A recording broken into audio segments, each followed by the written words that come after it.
On va calculer dans un système donc XY le centre de gravité d'une demi-circonférence. Enfin, d'un quart de circonférence. Parce que la demi-circonférence a déjà été faite, hein. Bon, on a fait la demi-circonférence au niveau de la ligne. Ici, on va faire le quart de circonférence au niveau de la ligne. Bon, faut pas confondre ligne et surface, hein, et volume. Hein, calculer. Les formules sont différentes suivant qu'on calcule une ligne, une surface ou un volume. C'est pas la même chose, hein. Ici, bon, je vais calculer le centre de gravité d'une ligne. Donc, on va voir les fameuses formules xg, yg est égal à la somme des xi dl sur la somme des dl, somme des yi dl sur la somme des dl, parce que je m'intéresse à, comment est-ce qu'on appelle ça, à une ligne courbe, qui est ici un quart de cercle. Bon, il faut savoir qu'ici, il y a une symétrie. La symétrie, c'est l'axe qui sépare en deux l'arc ici et l'arc là. Donc en fait, c'est la bisectrice. La bisectrice sépare en deux parties égales le quart de cercle ici. Donc autant dire que le centre de gravité XG, YG sera ici. Et ils seront égaux. Ils seront égaux. Voilà, donc on aura XG et YG. Et on va s'atteler à trouver ce fameux XG, YG. Voilà.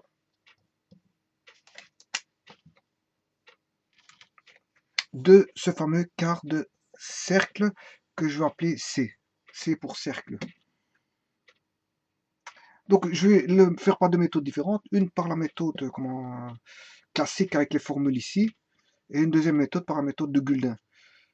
Bon, la méthode classique ici, bon, somme des dl, c'est la longueur complète, hein. Bon, elle est la même pour x et y.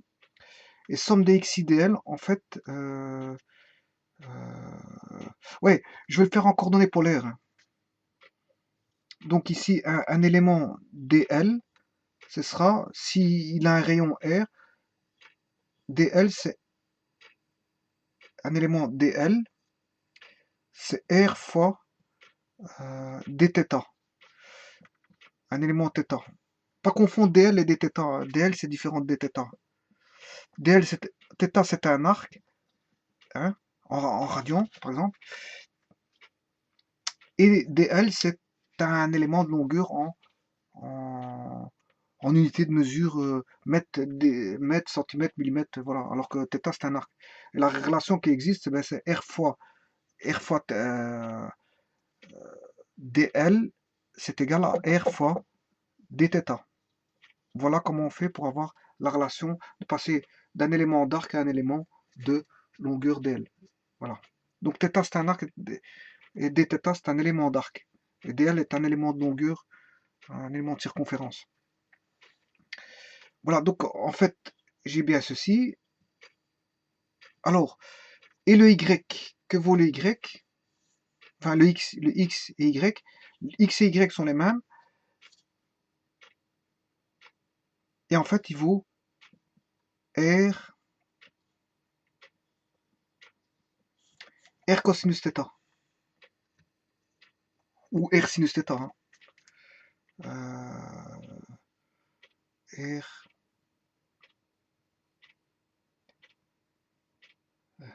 θ. Le y, le x et y qui sont situés au même endroit.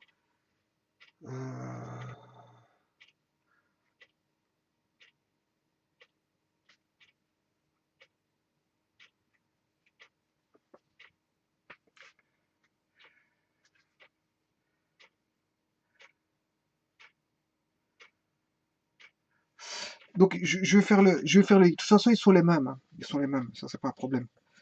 Ils sont les mêmes. Parce qu'en fait, on aura xg parce qu'on a un centre de symétrie, comme on a dit, xg égale YG est égal à somme des. Donc en fait, c'est l'intégrale. On va aller de 0, θ égale 0, à θ égale pi demi. Voilà.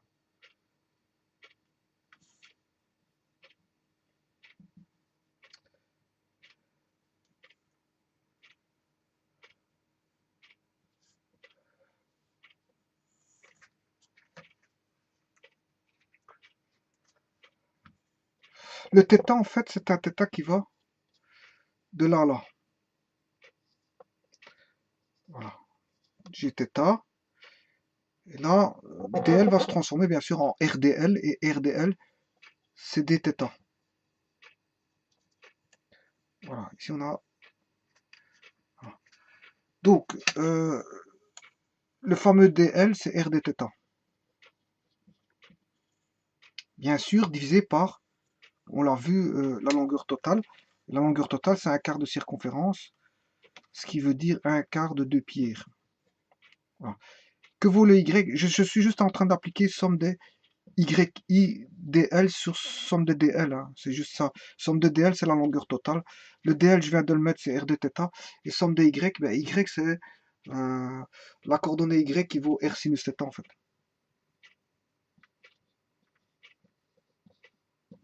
Voilà.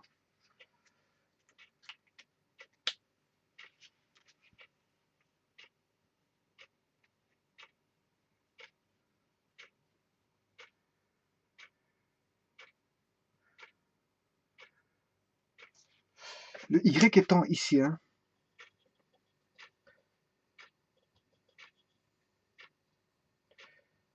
Le y étant ici, oui.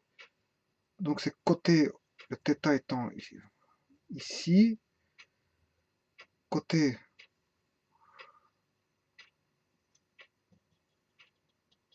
opposé sur l'hypoténuse. Donc c'est ça. Côté opposé sur l'hypoténuse. L'opposé c'est y. Donc on va dire que c'est y sur r est égal à sinus θ. Donc fatalement, y égale r sinus θ. Voilà. Et on va aller de 0 à pi demi. Voilà, je le calcule en y, mais en x ça va être la même chose. Hein. Ça ne sera pas un problème.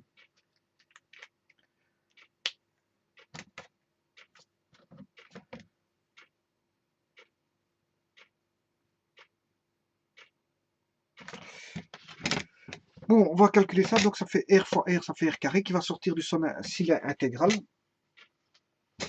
Donc je note r carré intégral de 0 à pi demi.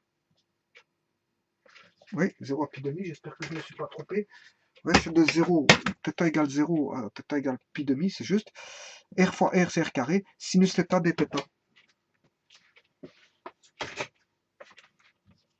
Sinus θ dθ, le tout sur 2 pi r, le tout divisé par 4. Je peux simplifier le r et le r ici. Ici, il va tomber, et là, le carré, il n'y a plus de carré. Voilà. Donc, et 2 sur 4, ça fait un demi, et un demi, ça donne 2 r. Voilà, donc comme ça, je simplifie comme ceci.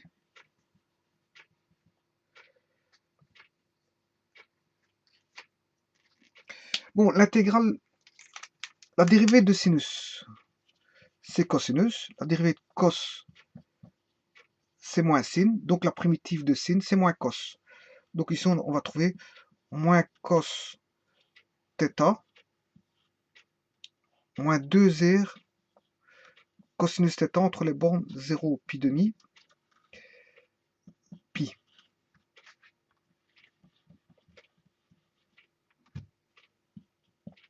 Bon. Le cosinus de pi demi,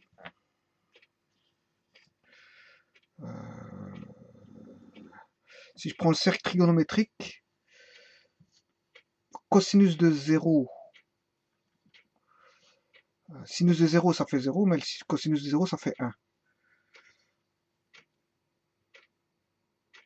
Cosinus de 0 ça fait 1. Et cosinus de pi demi, ça fait 0. Donc on aura moins 2r fois 0 moins 1, le tout sur pi. Donc ce qui fait 2r sur pi. Voilà. 2r sur pi. Donc en fait,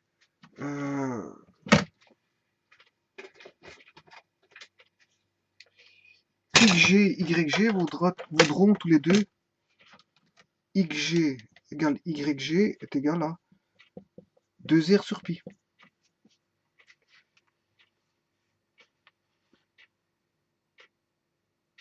Voilà. Là, j'ai mis pour Y, mais si je fais pour X, ce sera la même chose, hein. Je vais retrouver 2R sur pi. Mais comme il y a un axe de symétrie, je simplifie déjà les calculs en disant que XG égale YG égale 2R sur pi.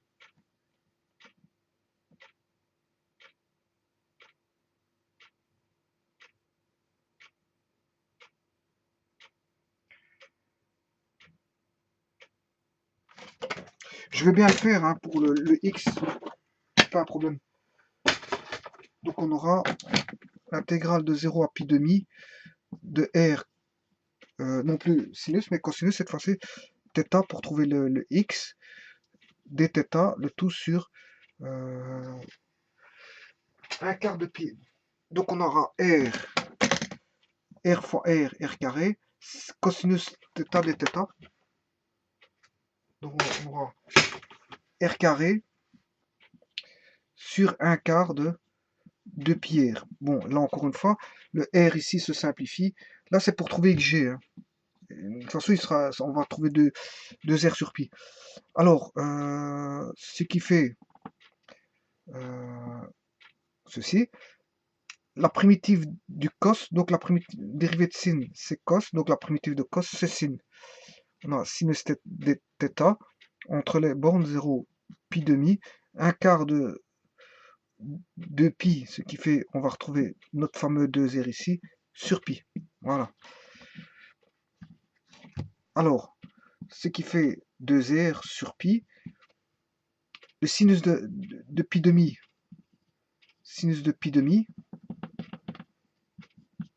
moins sinus de 0. Voilà. Le sinus de 0, c'est 0. Et le sinus de pi demi, ça fait 1. Donc on trouve bien 2R sur pi. Donc en fait, c'est bien ça, hein. Donc pour calculer YG, il faut mettre R sinus θ. Pour calculer en XG, il faut mettre R cosinus θ. Voilà. Ce sont les coordonnées polaires, on appelle ça les polaires. Voilà, en fait, en d'autres termes, si je l'écris ici, le Y qui vaut R sinus θ, pardon. Voilà, et le X il vaut R cosinus θ. Et voilà, donc ça, on met ça dans la formule somme des Y dl, le Y c'est R sinus θ, et si on met somme des X dl, mais le X c'est R cosinus θ. Et dans tous les cas de figure, on trouve XG égale YG, mais on le savait parce qu'en fait, on a un axe de symétrie qui est la bisectrice. Bon, ça demande quand même du calcul, hein. On va le faire par Guldin. Guldin, bon, on sait bien, cette fois-ci, je ne vais pas le faire deux fois, hein. On sait bien qu'XG égale YG, je vais le faire qu'une fois. Donc, on sait bien que je vais le faire par exemple avec XG. 2pi XG, L est égal à S. Donc, on cherche XG, c'est égal à S sur 2pi L. S, c'est la surface de rotation. Bon, comme j'ai mis, je cherche XG, c'est que je tourne autour de Y. Et là, si je tourne autour de Y, j'ai une demi-sphère. Ouais. Si je fais tourner ça autour de Y, j'ai une demi-sphère. Une demi-sphère, c'est... La sphère, c'est 4pi r carré. 4pi r carré. Bon, j'ai une demi-sphère pour, voilà, 2pi. Et la longueur, bon, la longueur, on a un quart de circonférence. Un quart de 2pi r. Voilà. Espérons trouver... Ça, c'est par Guldin, hein. J'ai juste appliqué la formule de Guldin. Bon. Alors, 4 sur 2, ça fait 2. 2 divisé par 2, ça fait 1. Pi divisé par pi, ça donne ceci. Voilà. R carré divisé par R, ça fait R. Voilà. Et le 1 quart, divisé par 1 quart, ça devient 4 ici. Voilà. Et 4 divisé par 2, ce qui fait 2R sur pi. Et voilà, on a trouvé XG. Comme XG égale YG, ben, on a 2R sur pi aussi. Voilà. Donc c'est par Guldin, donc j'ai fait les deux méthodes. Voilà, je vous remercie beaucoup. Vous voyez que par Gulden, c'est plus facile que par développement polaire ou en cartésien. Je vous remercie beaucoup.